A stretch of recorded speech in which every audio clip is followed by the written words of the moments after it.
আল্লাহ তাআলা বলেন, রমজান মাস যাতে কুরআন নাজিল করা হয়েছে, সূরা বাকারা 185।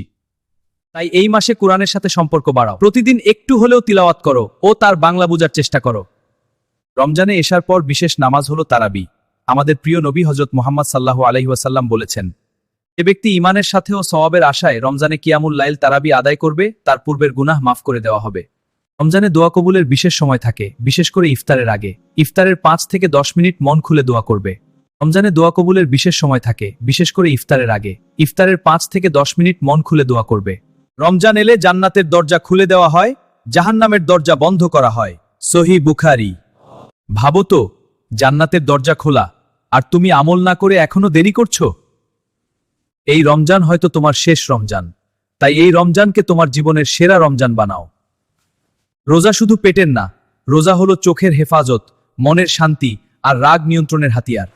রমজানে ঠিকমতো 30 রোজা রাখলে অনেক খারাপ অভ্যাস থেকে মুক্তি পাবে, যেমন ধূমপান, জিনা ইত্যাদি।